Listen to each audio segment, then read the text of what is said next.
El Departamento de Seguridad Nacional y el Departamento de Justicia emitieron una regla el pasado 24 de marzo para procesar de manera eficiente y justa las solicitudes de asilo. Un saludo, soy Marta Salgado y hoy, como todas las semanas, hablemos de inmigración. ¿Por qué? ¿Cómo? ¿Cuándo? ¿En dónde? ¿Y a quiénes va a afectar esta nueva regla? ¿Por qué? Por la congestión que hay en las cortes de inmigración, por todos los procesos y todas las personas que están llegando solicitando un asilo. Las cortes no pueden más con más solicitudes de asilo y fue preciso establecer una reglamentación que pudiera hacer de manera rápida y expedita estos procesos de asilo. ¿Cómo va a hacer o cómo va a operar esta nueva regla? Veamos. Cuando una persona llega a la frontera y solicita asilo, va a tener primero que presentar su entrevista de miedo creíble. Hasta aquí, esto es normalmente lo que ocurre. Presenta su entrevista de miedo creíble y esta entrevista de miedo creíble, esta sustentación debe presentar de manera significativa las razones por las que tiene miedo de regresar al país. ¿Cuáles son esas razones por las que no puede regresar al país? El oficial de inmigración evalúa las posibilidades que tiene esta persona que está solicitando asilo y decide en ese momento si la persona puede solicitar el asilo, si acepta y si pasa esa entrevista de miedo creíble. Si la persona pasa la entrevista de miedo creíble, entra al país para seguir con su proceso. Si la persona no pasa su entrevista de miedo creíble, inmediatamente es deportada. Bueno, una vez que pasa la entrevista de miedo creíble, se considera en ese momento que el peticionario presentó su proceso de asilo. Es decir, que esta persona ya no tiene que presentar la forma I-589, que es a través de la cual que se presenta el asilo, sino que ya se considera que en ese momento ha presentado su solicitud de asilo.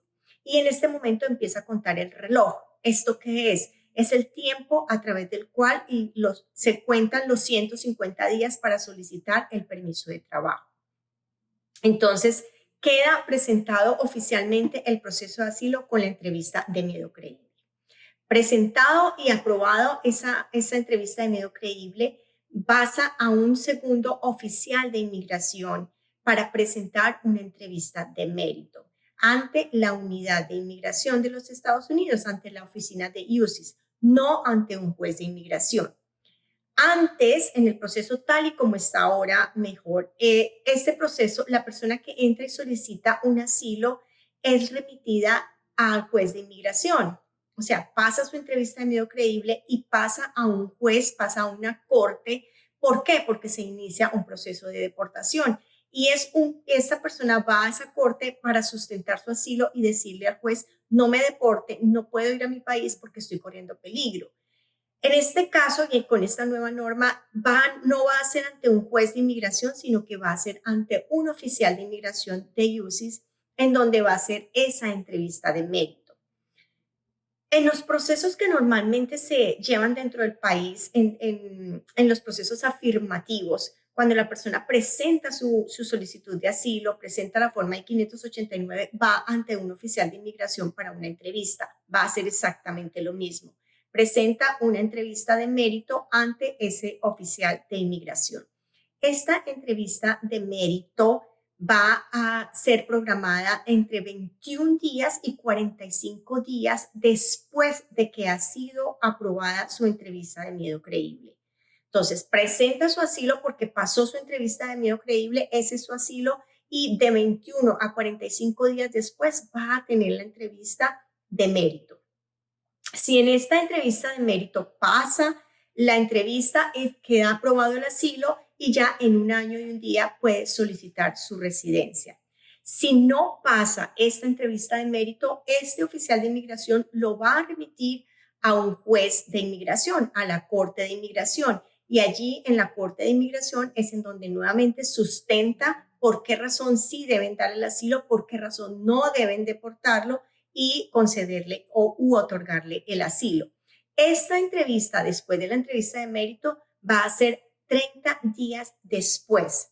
O sea, va a tener 30 días para que vaya a un juez, a una corte y sustente su proceso de asilo. Este juez va a tener 30 días a 60 días para que le resuelva su proceso de asilo si se le otorga o no se le otorga. En caso de que el juez decida que no le otorga el proceso de asilo, inmediatamente será sometido a la deportación. Este va a ser un proceso supremamente rápido. Tiene una ventaja. La ventaja es que la persona que llegue solicitando un remedio, una petición de asilo, va a resolverse su situación rápidamente. Mientras que desde el punto de vista negativo, la persona va a tener menos tiempo para buscar la asesoría jurídica que necesite o para reunir las pruebas. Bueno, ¿cuándo va a empezar a aplicarse esta medida? Va a empezar a aplicarse dentro de 60 días. En este momento va a estar en una etapa como de comentarios y luego se va a implementar la norma. ¿En dónde se va a aplicar esta regulación? Va a empezar en algunos puntos de la frontera, no se va a aplicar en todas las fronteras, va a empezar el programa piloto y poco a poco se va a ir extendiendo. ¿Y a quiénes va a afectar? A las personas que estén llegando a la frontera y que estén solicitando un asilo. ¿Qué les recomiendo? Por favor, planifiquen su ingreso a los Estados Unidos o a cualquier país a donde usted vaya a inmigrar. Planifiquen, busquen asesoría y si usted tiene un caso de persecución y usted quiere solicitar asilo, reúna las pruebas y la documentación necesaria para que sustente su asilo y para que lo pueda ser aprobado. Nos vemos en un próximo video. Espero que la información haya sido interesante para usted. Dele like, suscríbase al canal, comparta la información. Y por favor, si usted tiene preguntas, déjenla en la caja de descripción que en el próximo video las vamos a resolver. Nos vemos en el próximo video.